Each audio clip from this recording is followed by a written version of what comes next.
నమస్తే, నేను మధు. రాజకీయాల్లోకి వస్తే సినిమాలు చేయకూడదా, నటించకూడదా? ఇదెక్కడి రూల్ అండి? అయితే ఒక ఐఏఎస్ అయితే పవన్ కళ్యాణ్ గారి మీద డైరెక్ట్ గా కోర్టులో పిటిషన్ దాఖలు చేశారంట. మరి కోర్టు ఏం చెప్పింది ఈ రోజు మనం తెలుసుకుందాం. ప్రస్తుతం మనతో పాటు ఉన్నారు senior journalist doctor Durga Vadlamani గారు. వారిని అడిగి మరిన్ని విషయాలను తెలుసుకుందాం. నమస్కారం మేడం. నమస్తే అండి. మేడం, రాజకీయాల్లోకి వస్తే నటించకూడదా మేడం? సినిమాలో కనపడకూడదా? ఇదెక్కడి రూల్ మేడం? దానికోసం కోర్టు వరకు వెళ్ళిపోతారా? అంటే మీకు ఇప్పుడు ఒకటి అర్థమై ఉంటుంది, కోర్టులు వాళ్ళ పరిధిలో లేవు. ఉంటే కొత్త చట్టాలు తెచ్చేవాళ్ళు వైసీపీ కదా. వాళ్ళు. మాజీ ఐఏఎస్ అధికారి విజయ్ కుమార్ కోర్టు మెట్లు ఎక్కాడు. ఆయన నీ పని ఏంటి, నువ్వు చేయాల్సింది ఏంటి, నువ్వు చేస్తున్నది ఏంటి? ఐఏఎస్లు అందరూ ఊడిగం చేశారు వైసీపీకి గత ప్రభుత్వ హయాంలో. ఐపీఎస్లు అందరూ చేశారు. ఇంకా బుద్ధి రాల. కూటమి ప్రభుత్వం వచ్చాక కూడా ఇంకా వాసనలు, పాత వాసనలు అలాగే ఉన్నాయి. ఇప్పుడు ఆయనకి అర్జెంటుగా ఉప ముఖ్యమంత్రి పవన్ కళ్యాణ్ని నిలువరించాలి. ఆయన సినిమాల్లో యాక్ట్ చేయకూడదు. ఆయన అధికార దుర్వినియోగానికి పాల్పడుతున్నారు. ఆయన యాక్ట్ చేస్తే వీళ్ళకేం నష్టం మేడం? బాగుంది, మీరు పబ్లిసిటీ ఎక్కువైపోతుంది కదా. ఓ పవన్ పవన్ అంటూ ఉంటే వాళ్ళకేమో అది అలర్జీగా ఉంటుంది. తర్వాత ఈయన టికెట్ల పెంపు ఈయనే చేసేసుకుంటున్నారు. తర్వాత అధికార యంత్రాంగాన్ని దుర్వినియోగం చేసేస్తున్నారు. మరి వీడియోలేవి? కోర్టు చావ చీవాట్లు పెట్టింది. బాగా ఎక్కువ ఫీజు వేయమని చెప్పింది వాళ్ళకి. కోర్టు సమయాన్ని వృధా చేసినందుకు ఎక్కువ ఫీజు వేయమంది. ఈ పదమే వాడింది. బుద్ధి ఉందండి వీళ్ళందరికీ?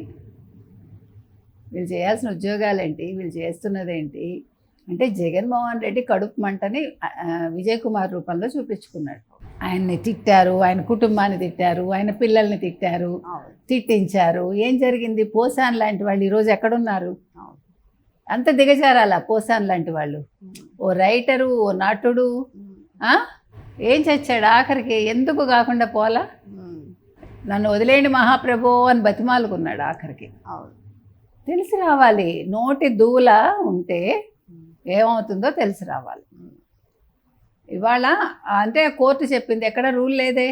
ముఖ్యమంత్రులు ఉప ముఖ్యమంత్రులు నటించకూడదని ఎన్టీఆర్ గారి హయాంలోనే కోర్టు తీర్పు ఇచ్చింది. ఇప్పుడు కొత్తగా ఏంటి ఇవ్వాలని అడిగింది. అవును, నిజమే మేడం. ఎంజీఆర్ కావచ్చు, ఎన్టీఆర్ గారు కావచ్చు, ఎవరైనా సరే ముఖ్యమంత్రిగా ఉన్నప్పుడు జయలలిత నటించి ఉండకపోవచ్చు, ఎందుకంటే ఆవిడకి ఆ టైంలో ఇంకా నటించాల్సిన అవసరం రాలేదు. కానీ నటిస్తారు, ఏముంది అందులో? ఉస్తాద్ భగత్ సింగ్ ఆలస్యానికి అదే కదా కారణం. ఆయన షెడ్యూల్ చూసుకుని షూటింగ్ చేయడానికి టైం పట్టింది. ఎందుకంటే ఆఫీస్ పనులు ముఖ్యం కదా, ప్రభుత్వ పనులు ముఖ్యం. ఆయన అవన్నీ చూసుకున్నాక చాలా తక్కువ సమయంలో షూటింగ్ చేశారు. దాని ఇంపాక్ట్ సినిమా మీద కూడా పడిందిగా. పాప ఆయనకి ఆ బాధ ఉందిగా. అంటే ఏంటి మీ దుగ్ధ ఏంటి? మీరు ప్రజల్లోకి వెళ్ళండి, మీ గురించి మీరు చెప్పుకోండి, అంతే తప్ప పవన్ కళ్యాణ్ సినిమాలు చేయకూడదు, లేదా పవన్ కళ్యాణ్ రాజకీయాల్లోకి రాకూడదు, పవన్ కళ్యాణ్ కుటుంబాన్ని తిడతాం, వాళ్ళ పిల్లల్ని తిడతాం, వాళ్ళ భార్యని తిడతాం, వాళ్ళ తల్లుల్ని తిడతాం. కానీ మేడం, ఇక్కడ ఒక ఐఏఎస్ అధికారి కదా, చదువుకున్న వ్యక్తి, ఆయనకి మాక్సిమం రూల్స్ తెలిసే ఉంటాయి. మరి ఇన్ని తెలిసిన వ్యక్తి కూడా మరి ఒక ఉప ముఖ్యమంత్రి నటించకూడదని ఎలా వేశారు మేడం? ఆయన ఎలా వేయండి? సునీల్ కుమార్ ఎందుకు చేశాడు? సునీల్ నాయక్ ఎందుకు చేశాడు తప్పులు? పిఎస్ఆర్ ఆంజనేయులు ఎందుకు చేశాడు? మంచి మంచి పొజిషన్సే కదా. చదివేస్తే ఉన్నమతి పోతుందని అర్థమైందా? అందుకోసం. అందుకని ఇవాళ పవన్ కళ్యాణ్ జోలికి ఎవడైనా వస్తే వాళ్ళకే నష్టం. పవన్ కళ్యాణ్ ఏం అనలా. ఇంకొకటి, అసలు ఇప్పుడు టికెట్ పెంపు కూడా ఆయన ఏం అడగలేదని చెప్పింది. ప్రొడ్యూసర్ రిక్వెస్ట్ చేస్తే ప్రభుత్వం పెంచింది తప్ప ఆయన్ని రిక్వెస్ట్ చేయలేదు, ఆయన అడగలేదు. ఆయన అసలు కలగజేసుకోవాలా.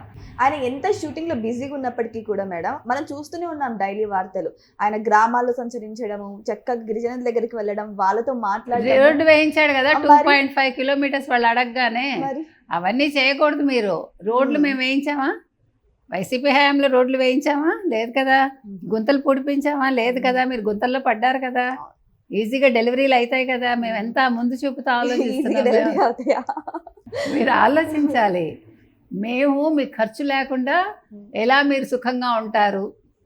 లేదు మీకు నడుము నొప్పి పెట్టింది అనుకోండి, డాక్టర్లు బాగుపడతారు. ఎన్ని ఆలోచిస్తున్నాం మేము, ఎన్ని ఆలోచించి 5 ఏళ్ళు పరిపాలన చేసాం. ప్రజలు అర్థం చేసుకోవట్లా, అపార్థం చేసుకున్నారు.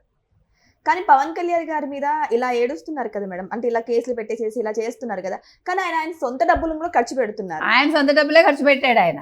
అవును. ఆయన ఎక్కడ సేవా కార్యక్రమం చేసినా నేను రూపాయి జీతం తీసుకున్నాను, తర్వాత నేను వ్యాపారాలు చేసి సంపాదించాను, ఇదంతా కూడా నేను పలుగు పారా పట్టి నేను పునాదులు వేసి యలహంక ప్యాలెస్ నిర్మించుకున్నాను, చెల్లెలకి ఆస్తి ఇవ్వను అని అనలేదు ఆయన.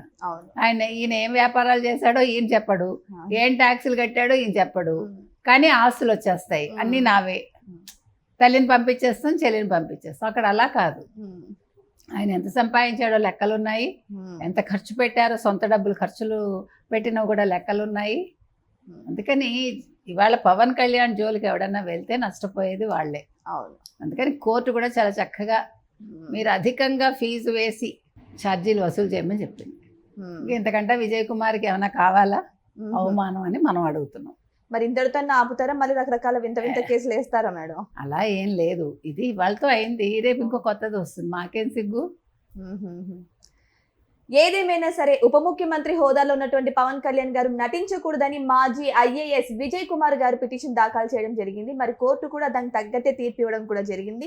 మరి ఇంతటితో ఈ విషయాన్ని ఆపేస్తారా, లేదు అంటే మళ్ళీ సుప్రీంకోర్టు వరకు వెళ్ళి మేము ఈ విషయాన్ని ఆపము అని మరీ కళాఖండిగా కూర్చుంటారా? వెయిట్ చేసి చూద్దాం ఏం జరగబోతుందో. Thank you so much. Thank you madam. Thank you.